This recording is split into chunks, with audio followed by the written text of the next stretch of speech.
Welcome at the front desk. Now the other wee blurb, in case you don't know, there's new leasees/tenants off the coffee bar. It's now run by the corner store and they're really good and they still give you the 10% off if you're a member. So I'm just doing that wee blurb so that you know you can dine there for 10% off. Now today we're going to have the Dunedin Midwinter Carnival, and I've helped out with that for years because I think it's really, really iconic and it's part of Dunedin and it's part of the winter. And today we're having the chairman, Paul Smith, and he's going to tell us about how it's evolved, where it's going, and just, you know, a really good update. Welcome, Paul. Okay.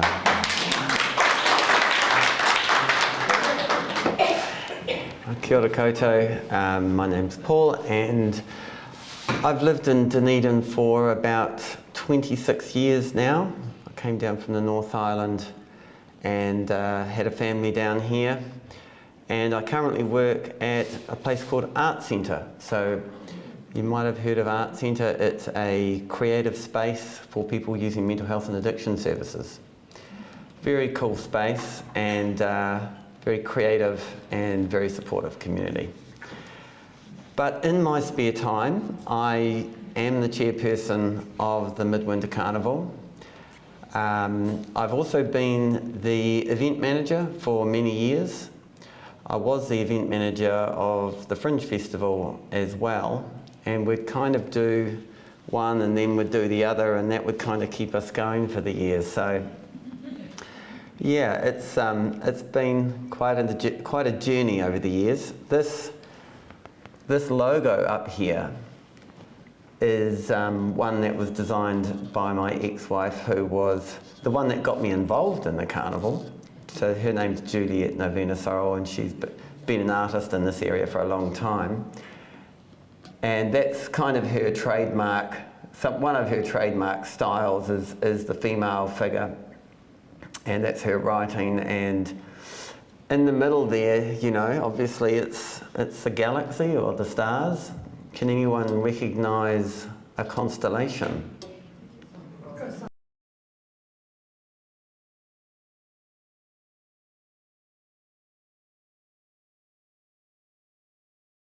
Always been quite aware of. She was always quite interested in local stories, culture, and also our connection with the environment. And I guess that's what really, at the end of the day, the carnival is a lot about, is connection with the environment. So yeah, it goes all the way back to 1997. And that was before I even arrived in this area. And it really did start out as a small gathering in the Octagon, and it does have quite pagan roots. Like it was. Yeah, very much, it was quite a sort of public ritual in a sense. And it was just about acknowledging the seasons and winter and trying to create something magical. And I think creating something magical is something we've really held on to, because it is a family event. And we do want to create a magical experience for people. And I think, you know, using creativity to do that is a really lovely vehicle, I guess, because, you know, there's so much wonder and creativity. So these, if you've been to the event, you'll know our braziers. And in the corner here, made from an old washing machine, there's a chap called Paul Beloug, who lives up in Leith Valley, and I think he had some connection with the Waitati crowd. They made a lot of those as well, but he had a whole collection of them, and so every year we'd go with a trailer and go down to his house and we'd borrow, you know, 6 of these things, and at the end of the carnival we'd go and give him a little 6-pack of beer or something, and he was quite happy. And yeah, they're quite, they're just sort of that local kind of can-do creativity, which is so cool. But yeah, in the middle of winter, it's helpful to have some warmth, isn't it? You know? So I just wanted to go back to what we're trying to do with the carnival. And at the core of it is celebrating our local seasons. And, you know, you'll be aware that, you know, a lot of our country originates from the Northern Hemisphere. And so we bring our traditions and then we put them on the calendar down here, and suddenly we're celebrating all topsy-turvy, you know. And Easter is a great example because it's very much a fertility, spring, you know, it's time of year, but we celebrate it in autumn.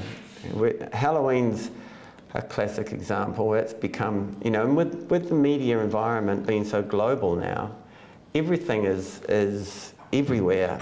And so, you know, and it's very North Hemisphere centric, it's very American centric. So when they're celebrating something, suddenly we all have to celebrate the same thing.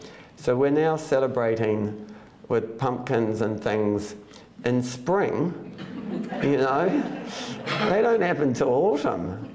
I mean, it's a harvest festival, you know. And so we wanted to connect with our local seasons, our local environment, and create something unique that's meaningful for us and where we live here. And that's still, you know, at the core of what we do. And I think, you know, a big thing, you know, connecting people with their local environment, a lot of our imagery, a lot of the kind of stories that we try and tell with the event is about connecting with our local fauna and flora and environment. The artistic excellence and authenticity is part of that as well, like an authentic celebration that is meaningful for the seasons here. That's authenticity. But it's also just not just taking something from somewhere else and planting it here. You know, and that's something we sometimes argue, you know, against. With the city council has some bright idea to bring some big flash thing in. You know, we're like, no, but you've got to support the local events. You know, that's where, you know, you get such a unique, you know, celebration is through those local cultures and people. But having a strong artistic element has always been really important. And we do have an amazing art team and who have done some incredible things over the years. And I've got many more slides that I'll share, which will show that. But it's the handmade has always been very important. So actually making things, not just buying a whole lot of lanterns, right? We're not buying them or importing them from China or wherever, we're making them. And they're beautiful sculptures. They're not, you know, they're not Mickey Mouse. And showcasing our beautiful city, our beautiful heritage buildings, you know, that's important as well. There's some great photos. I'll keep going so that we can share some of that. Yeah, so the stars have been a recurring theme. They're a nightmare to store. You know, you look at all those points on them. They basically just poke holes in every other lantern, you know. It's ridiculous. And you can see, you know, that they're on poles.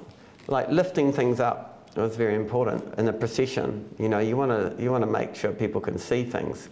So, you know, having things on poles was important. And that brown star in the middle, you can see, is it's got little. It's not a very clear photo, but it's basically sewing patterns. So it's recycled brown sewing patterns. And, you know, this was a very hand-to-mouth affair.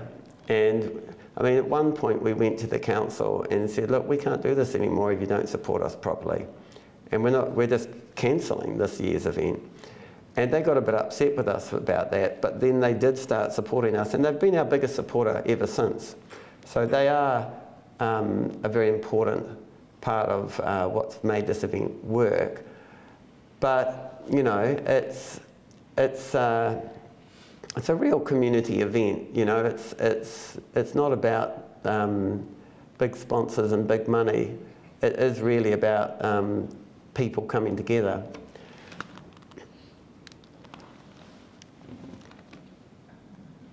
So these are a flock of birds. So many birds have been made over the years, you know, tuis and pigeons, but these may not be anything in particular. It's quite amazing, some of the people you see, because, you know, since I've been involved in this for so long, we're talking 25 years,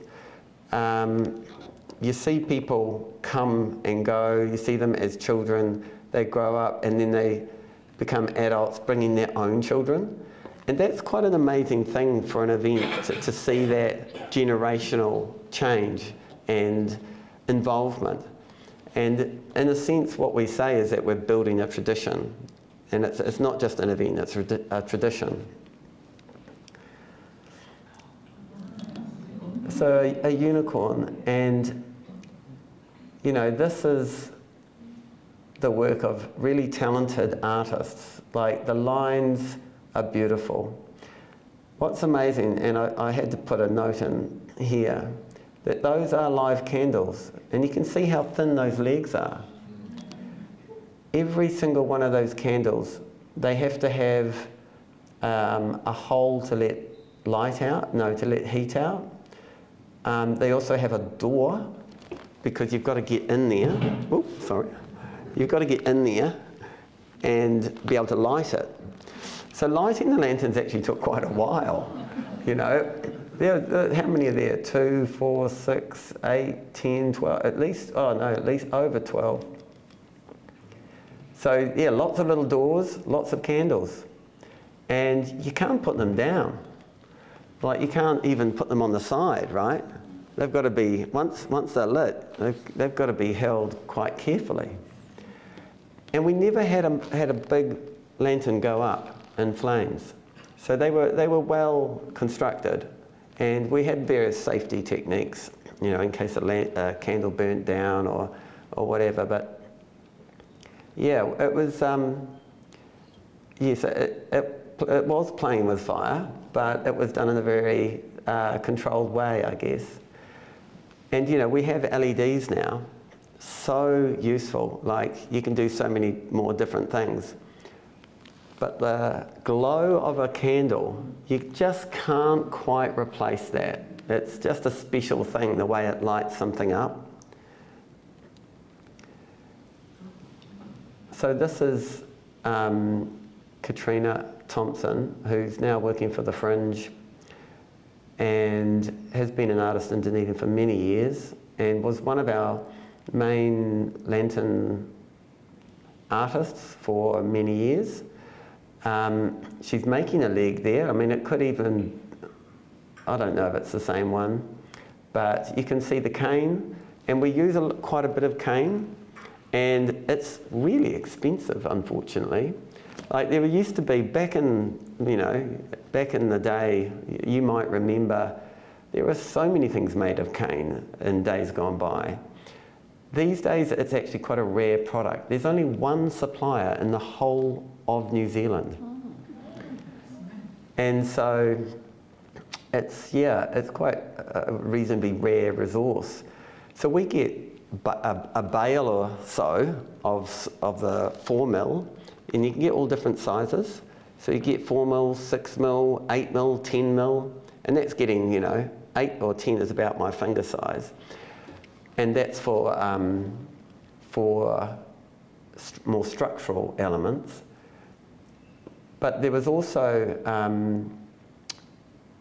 quite often with the bigger lanterns, there was a structure in the middle that was made of bamboo to form a base, and then it was built around that. So it's quite a complex thing.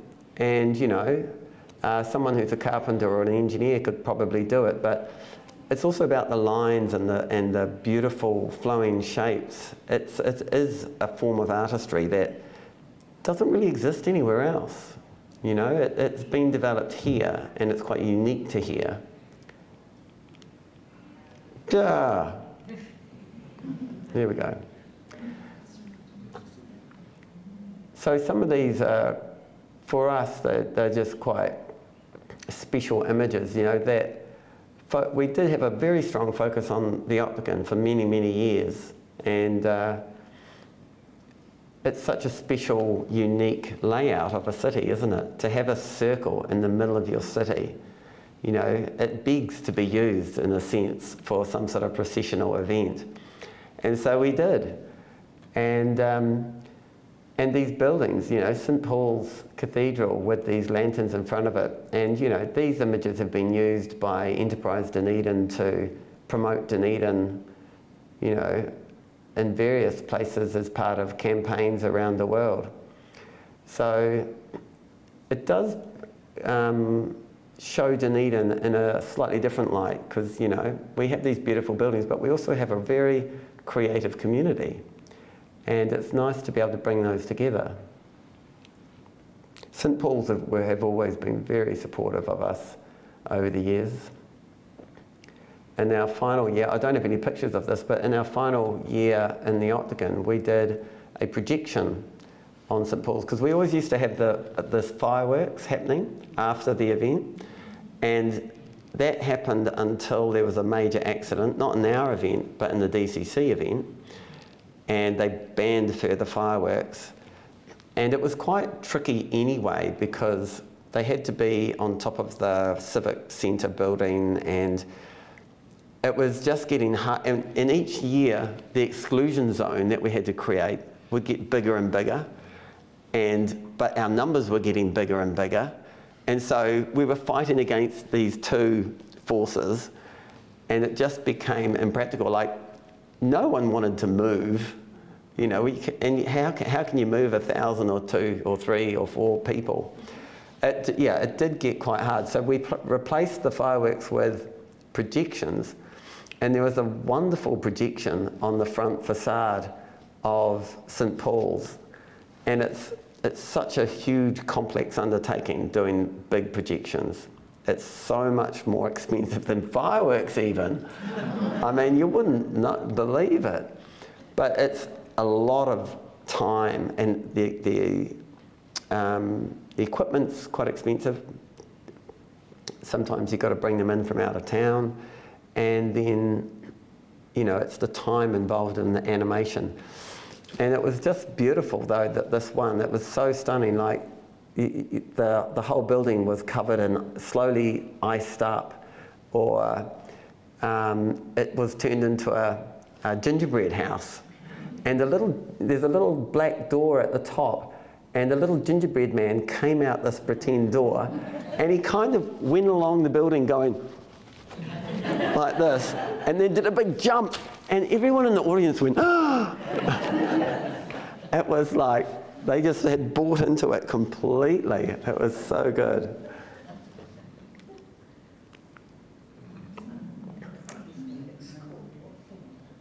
But there it is in the background again. That snail is huge.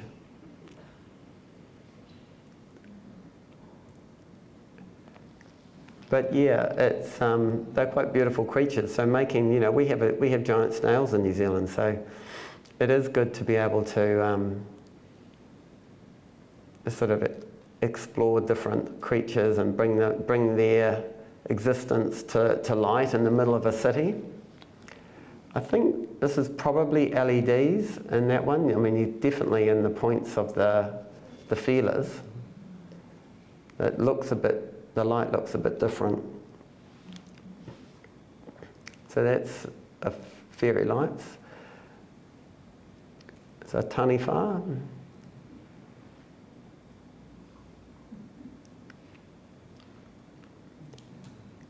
Yeah, so a peacock. And unfortunately, we don't have that anymore.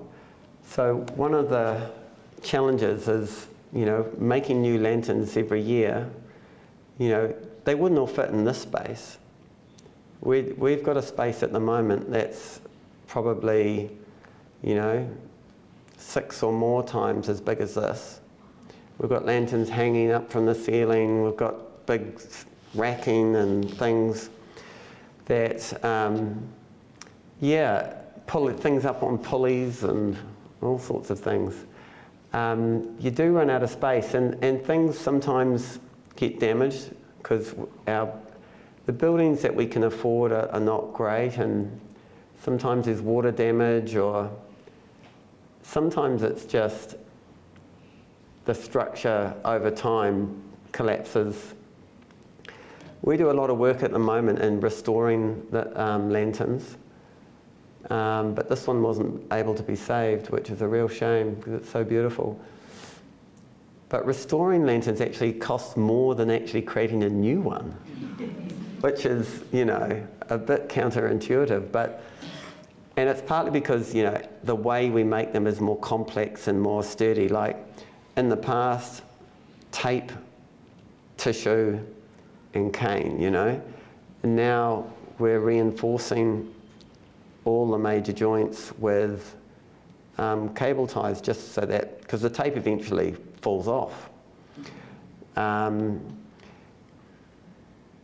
We're making them now so they can hang or be lifted on poles, and so they can sit on the ground.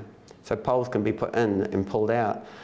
In the early days, the poles were just part of it, and we either had to cut them off or just store them with poles on. So things have changed quite a lot over the years. So this is just a way of pointing out the small lanterns. Like, we had the big lanterns, you know, but we also had hundreds and hundreds of small lanterns in our processions. And they're made by families, by kids, and quite often, you know, you'd see, we'd be running these workshops at different places around the community, and we did used to run them at all sorts of places. And a lot of time it was dads with their kids, which was really cool to see. But yeah, mums and dads coming and helping their children make a lantern, and then they suddenly they're in this event. In the early days, we used to keep all the lanterns because we didn't think anyone would bring them back. And so we'd be running around and people trying to hook people up with their lanterns, and it didn't matter what lantern it was, you know, that was beside the point. But yeah, in the end we realised, no, people are going to come back, and they did, and they brought their lanterns. And it was partly a safety thing, that you don't want people going home and lighting their lantern and then bringing it to the event and it becoming a little unsafe. But yeah, people generally were very, very good, and they brought their lanterns, and these ones are held up on vertically upright. Sometimes they're hanging like that. All sorts of different designs over the years, depending on the theme. And this is something that we have been doing for a long time, is creating a new theme each year. So that adds a different sort of, I guess, curatorial element through the whole event. It helps our art team create something new and different. And those themes run through to the lantern workshops as well. So there's usually 4 workshops, and recently we've been holding them at the Meridian Mall, and they've been our biggest sponsor ever, really. They've been amazing. And it's you know, they've often got an empty space somewhere, and so they've let us use their empty space. We also do a lantern installation for them as a way of saying thank you. But that community participation has always been really important to the event. It's not just put on for you, you're not just watching. So, you know, all these kids with their families would be part of the procession, and suddenly you've got, you know, 400 lanterns, that's 400 families, that could be well over 1,000 people. That's a lot, and suddenly you've got a huge lot of people to manage, you know. And we all used to line up in Bath Street. I don't know whether people remember But Bath Street was the place where we would line the whole procession up. We'd actually get changed in the Age Concern building. We kind of hired out a couple of floors of their building, and then we'd get all the lanterns there, and then all the families would turn up with their lanterns, and we'd be trying to put them in groups, split them up into different areas. And the whole procession was kind of curated in terms of what order things were in. So performance is a really big part of this event as well. This is a kapahaka group that we worked with for a number of years. Juliet, who I mentioned before, made the masks, and basically they're giant puppets. And the heads kind of move. So if they lean forward, the head sort of stays upright. Yeah, quite powerful. These people led the procession for a number of years. Sometimes they had warriors, sometimes people in cloaks and different things like that. It was a very cool collaboration, but you know, lanterns don't make a lot of noise, so they're very quiet. So having some musical and dance elements became really important to the vibrancy of the event. And it was quite like a fairy tale at times. You know, there's birds in cages. Perhaps that's some sort of environmental comment, I don't know. It's just quite a poetic image. And these are, I don't know whether you know the fairy tale of the 12 princesses who go dancing every night. Then they come back and their shoes are all worn and their father doesn't know what's going on. It's a little bit like that. There's these almost mythical characters that were created. And you can see those outfits are pretty cool. A lot of the times we just used sheets. We'd go down to, what's that, is it Alsco? There's a place that washes all the sheets for the hospital, and they have second-hand sheets, and we'd go and get heaps of them.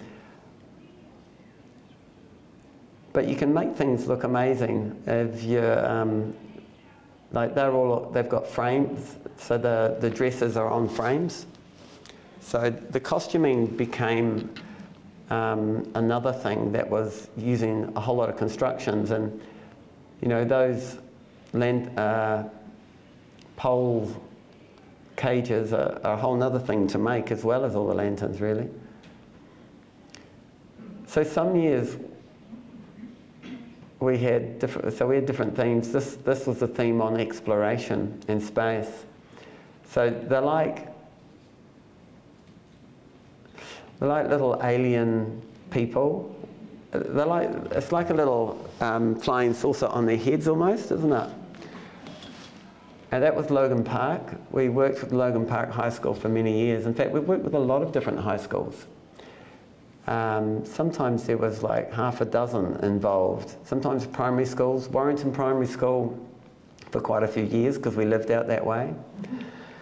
And you can see in the background there's a tall figure with a pack on the back and a big head and some strange long arms. So that was basically like a astronaut type character on stilts. So stilt walking is another way to just raise the performers up. And myself and my ex-wife, we did a lot of stilt walking for many years at different events. So we kind of brought that to the event, and it just works with processions, you know, it's just ideal. So, and you can, from an artistic point of view, you can create even bigger images and bigger characters, you know. But yeah, walking around at night on stilts in a costume with a big mask on, I'm surprised there weren't more incidents, really.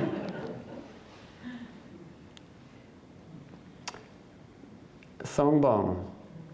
So they were a partner, a collaborator for many years, and really brought a lot of fun and noise, and you know, that's such a lovely part of the event. Usually we try and have several different drumming or musical groups, and we'd separate them out and put them in different places along the way of the procession, and it really did add a lot to the whole experience. You can see they have a lot of fun as well, and we costumed them as well. So performance groups, you know, there are a lot of dance groups. Those alien characters, they had a whole choreographed routine. So choreography and costuming became a huge part of the event. There would have been probably 150 performers. And if you imagine trying to costume all that, that's a huge amount of work. And you can't just costume them in anything, like it's dark, right? And we actually get the council to turn the lights off, the lamps, so that the lanterns glow. There's no point having lanterns if there's too many lights on. So the costumes have to be white, bright, light, to really make sure people can see them. And even then it was quite hard. We'd have, sometimes we had people with spotlights and things shining on performers just so they could be seen.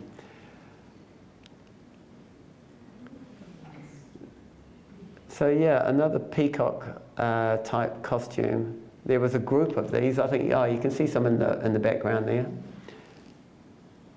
Yeah, so quite big and bold, and you know, actually it's the middle of winter and they look a bit cold to me. But yeah, that was another consideration. I mean, sometimes, yeah, if you're moving, maybe it's not quite so bad. But yeah, it's quite fun, isn't it?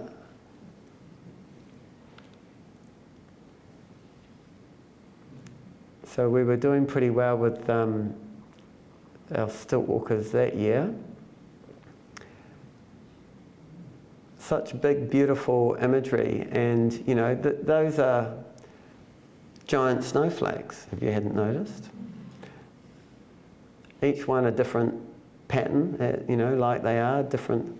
And the central costume is, look, I think a sequin bodysuit with tall pointed hats, just to extend the height even further.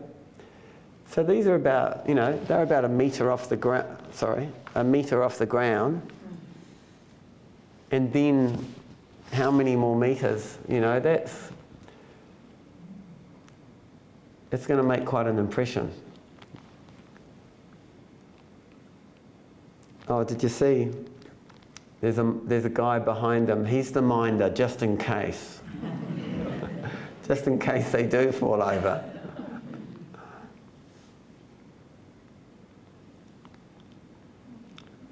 Yeah, so I was talking before about how it grew. It's interesting the different phases that it went through. You know, when I first got involved, it was the actual audience. Yeah, the audience went around the octagon, and at each of the intersections with the roads leading out, you know, Princess George, Stuart, there was a performance at each site, and we had a little bit of lighting, and the audience moved around to these different, and the problem was there was a bit too many people and some people couldn't see. So we thought, okay, we'll do a big show in the lower octagon. And so we did that, and it was oh God, I keep doing it. The whole lower octagon was our performance zone, and we thought we'd put all the people on the steps and they can all stand around. The problem was twice as many people again came. So there were still complaints that people couldn't see. So the obvious thing to do was to move to a procession, and people could just be anywhere on the street and the performance comes to them.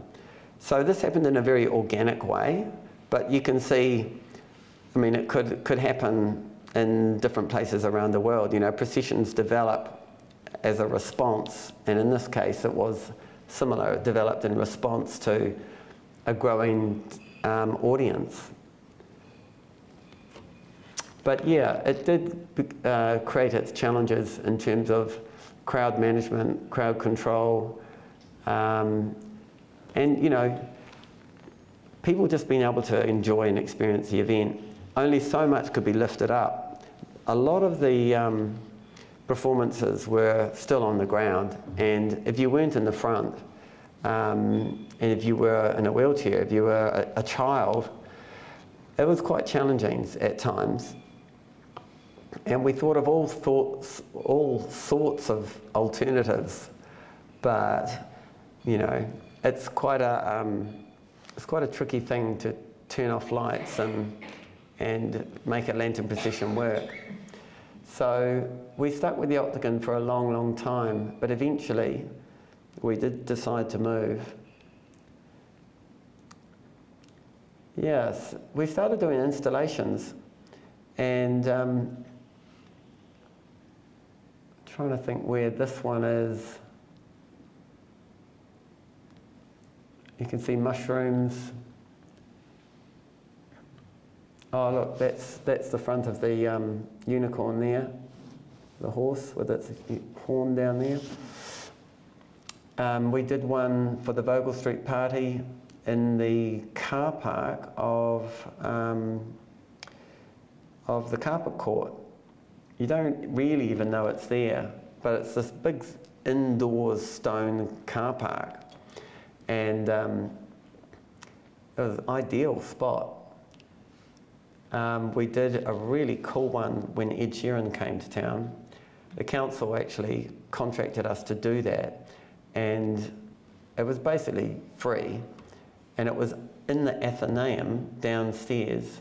So you had to go down those rickety stairs, and then there's various big rooms down there, and we'd put an installation in all of them, as well as performances and, you know, dances and various things happening as people came through. And about 9,000 people went through. It was huge.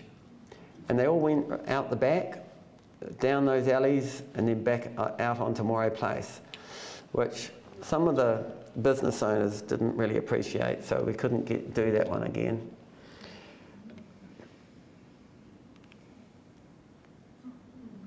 It's so cute, isn't it? So yeah, we created these events: midsummer lights, spring lights, autumn lights, again sort of emphasising the seasons. They were at different times of the year and in different buildings. We used the go-kart building. The floor, I'm not sure whether it's the same floor, but you know, they've developed a whole Housing New Zealand apartments there now, which is all well and good, but amazing historic building. I don't know if it's still got it, but I mean, it's an old grain store, and when we were using it, it had a dirt tunnel going through at ground level from one side to the other. And the horses and carts would go through there and unload the grain, and there were these kind of elevator things. What do you call those ones? Like an escalator, wooden escalators. They were ancient, that used to take it up to the higher floors, take the grain up. Yeah, such an incredible building. But yeah, so there was a lot of different, we actually also used to store lanterns in the building. Russell Lund was very helpful for a number of years, the owner. But yeah, it was a very, just the combination of a historic building and the lanterns created a beautiful atmosphere. So it really helped with the events.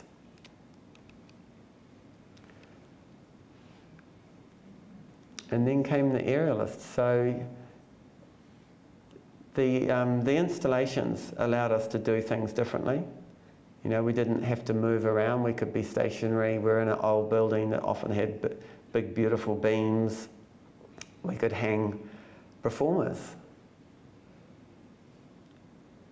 Again, it's about trying to bring the experience to life in different ways. So you've got the beautiful lanterns, but to, you know, to animate the space, you do still need performers. So this is quite recent. This is an Alice in Wonderland theme. I think maybe 2 years ago now. So here we're at First Church. So we took the event to First Church about 3 or 4 years ago now, and it was great. Apart from the fact the first year we did it, we had a real weather bomb, like horizontal rain. It was just, and the wind and rain, it was a bit of a nightmare. And we continued. We really should have postponed that event. But we went ahead, and yeah, a large number of people still came despite the weather.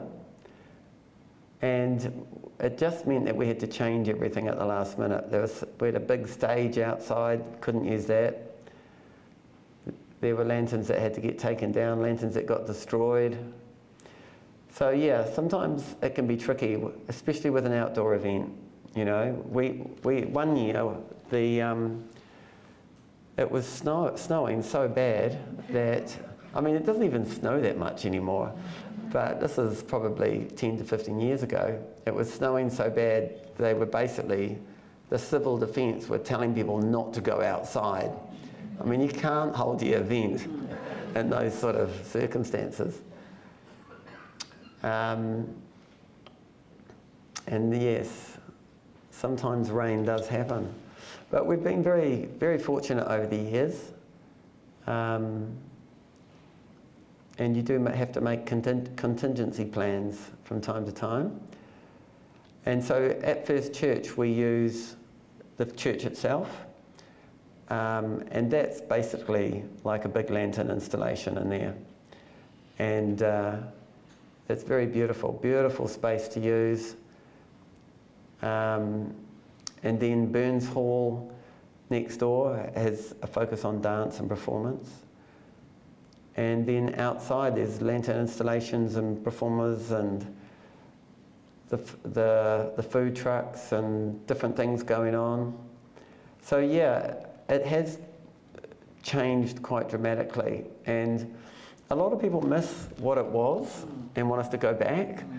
And I totally sympathise with all those people, because it was really special how it was. But it wasn't really sustainable either. Like, so from a trust perspective, I'm trying to make sure that the event's viable, that we can pay the artists that we're working with for their time. And so many voluntary hours have gone into it. So many people have worked well above and beyond what they were paid. It's a real constant challenge in the arts in general. But for a small community event like this, it really has, I guess, benefited from the generosity of our arts community.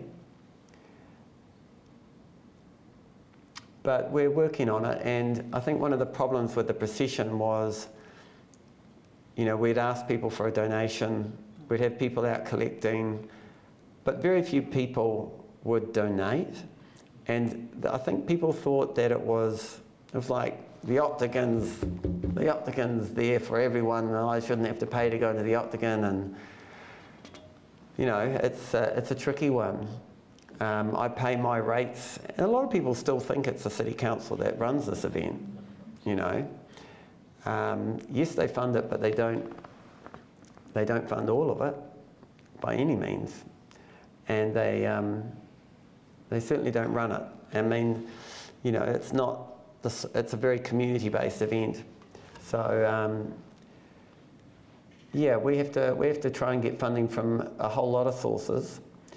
But I think we ended up making the decision that we needed to be able to introduce a charge, and that we needed to value the event and the time of our artists and the work that goes into it.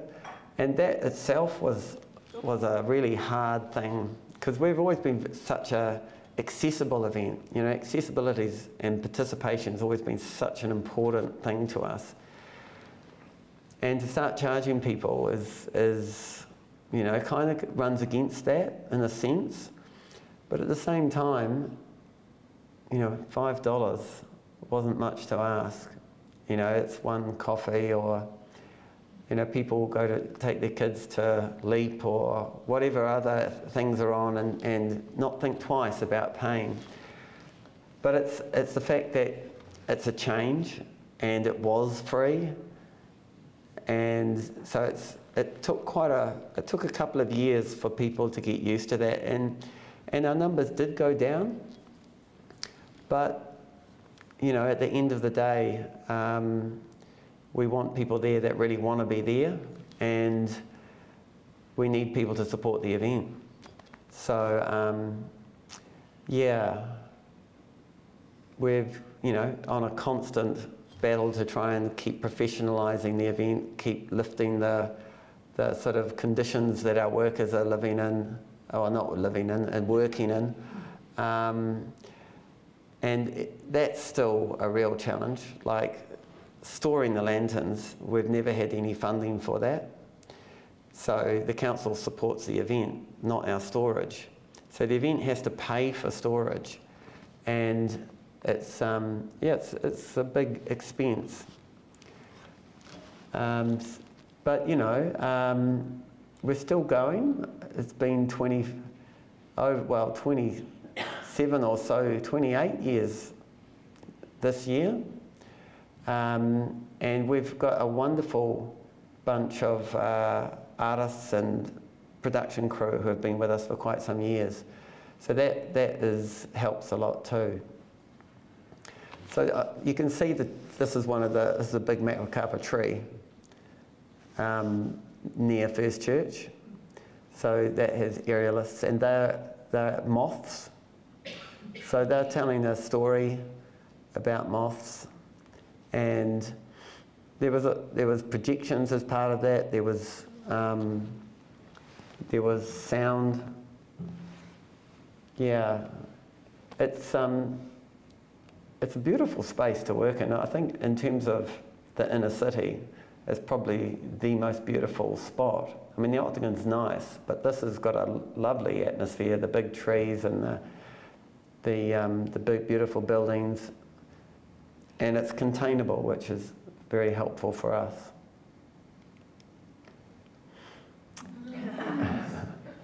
Yeah, so one of our main performance partners at the moment is Brophy Aerials, and that's an aerial school, and it's been based at Caversham Primary for many years.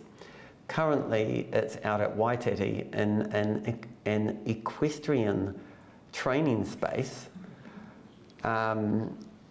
which is quite interesting. It's a big round building. It's like it's almost like a circus tent, which is kind of appropriate.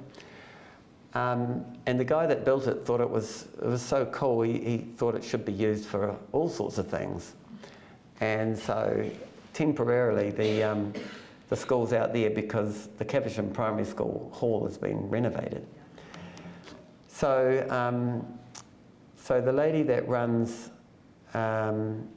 Brophy Aerials, Rochelle Brophy, one of her good friends is a woman who performed in the Moscow Circus as a contortionist.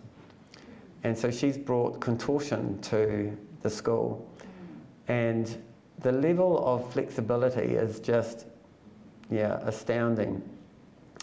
It's mainly young women, and so they do choreographed routines. You see they've got special outfits on. It's part of what happens in Burns Hall as part of that dance program. Quite a few different dance groups from around the community get involved, you know, whether it's hip hop, kapa haka, or, you know, something else. But yeah, it's showcasing our creative community in a different way, and yeah, it's pretty special. I think it's quite unique to Dunedin as well. First Church have been amazing. You know, they've got a strong Cook Island and Samoan congregation. They've welcomed the event. They helped welcome people to First Church and perform for them. And the Reverend Ed Masters has been just amazing to work with.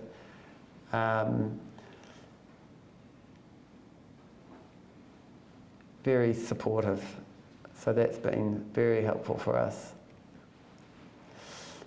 Yeah, so ongoing challenges with small non-profits. We don't have any permanent staff, with a bunch of contractors that come and go.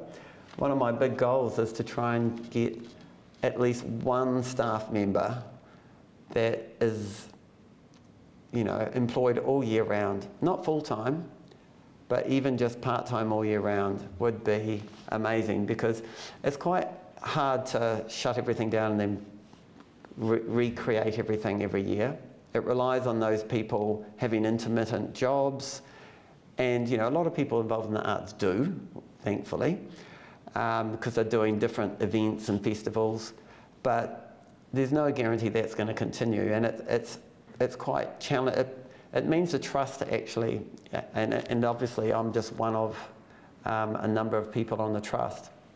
It means that the trust has to step in and be quite active in terms of running the event, creating relationships, and so having a more permanent staff member would be amazing.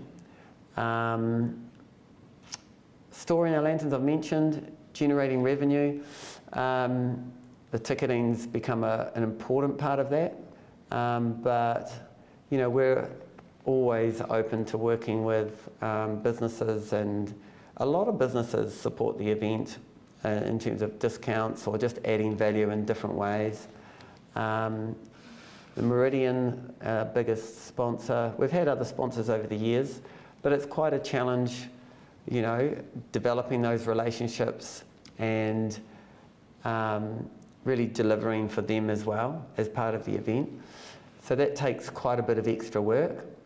Yeah, and building relationships, that's ongoing, you know, that's important in lots of different ways. And maintaining accessibility. So we developed an accessibility plan last year because we had some issues with, you know, curbs and different things. People couldn't get into the First Church. It's got steps at the front. So just finding ways to bring people in the back door, put ramps in places, you know, trying to work with the disabled community. We actually did create a plan with an advocate for the disabled community. And that was a great improvement. There's still lots of things, you know, lots of areas where we can improve, and I think that's just part of running an event. You've got to be always looking at what you can do to improve. So this was last year. Creatures of the Deep was the theme, obviously to do with the sea, and yeah, we had, instead of moths from that big tree, there were scuba divers. So it was quite comical. They were in these bright outfits. They had flippers and, you know, masks and snorkels, and it was like they were pretending they were underwater and the tree was a giant coral. It was so cool. It was very funny. And at the bottom they met a mermaid who was an aerialist in a sort of a aerial net, which was, you know, a net's quite appropriate for under the sea theme. And so then there was this sort of theatrical little show that they did. It was really cool. But lots of sea creatures. this year the theme is Wings of Wonder, so it's really about flight and the air and birds and things like that.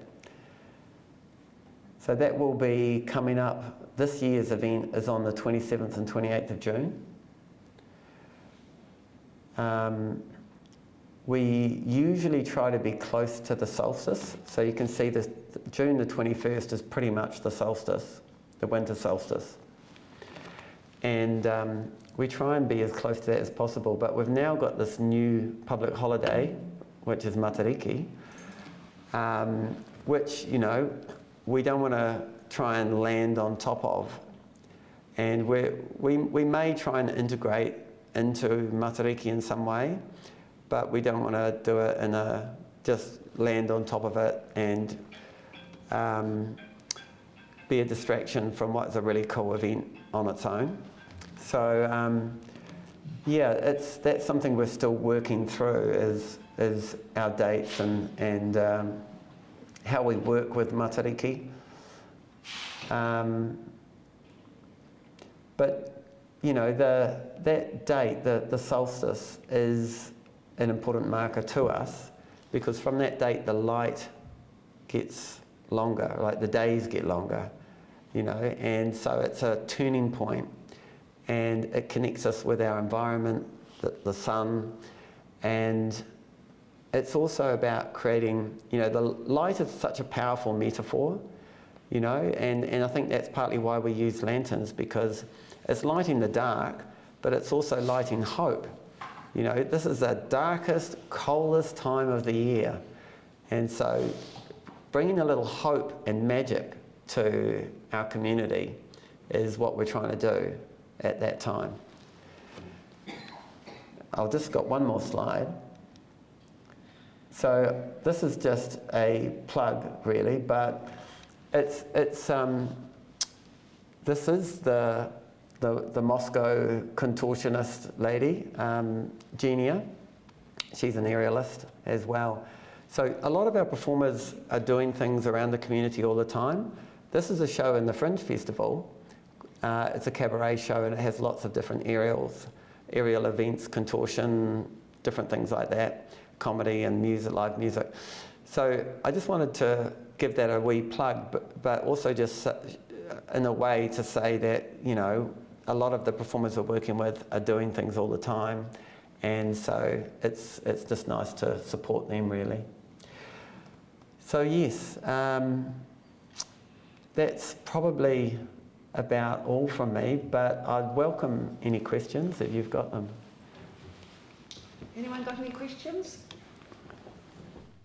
I must say, I've always loved the festival. I do miss the Octagon Parade. Oh, that was so magical. And the year they did that gingerbread display, I would love to see that again. If someone could fund it, I'd love to see it again. It was just magical. Yeah. Anyone got any questions for Paul? Well, I can say, if you want to get involved, you can. I help with the workshops and help with the night. And the other year, the whole tent took off. We were doing the information tent, and we spent all the time holding on to it. It was so windy, we lost the top, we lost the sides. Yeah. And the other thing I remember is everyone was honest. We had all these phones and everything handed in, and there wasn't a single thing that people lost that people didn't hand in. So I think that's brilliant, Dunedin. Yeah. But yeah, that's right. And we will be doing a big call out for volunteers at some point. We do every year. Volunteers is something I didn't mention, and they are a very important part of the event. And so we have over the years we've had anywhere from 50 to 150 volunteers just helping. Like that procession, that would need so many volunteers just to manage the procession.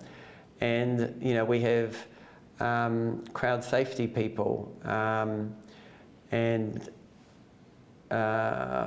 ticketing people now. So and you know, workshop people. Oh God, the workshops, yes. Information tent. Yeah, information tent. Yeah, no, they've been. You know, we do rely heavily on volunteers, and I think you know, it's just the generosity of Dunedin really that helps keep us going. Yeah, I thoroughly recommend it. It's really good. Thank you so much, Paul, and I hope this year's a real success, and I hope all of you go and enjoy it, and the weather hopefully is not going to be a storm. No, that's right. Yeah, well, we will keep the following weekend as a backup. Okay, thank you very much. All right, thank you.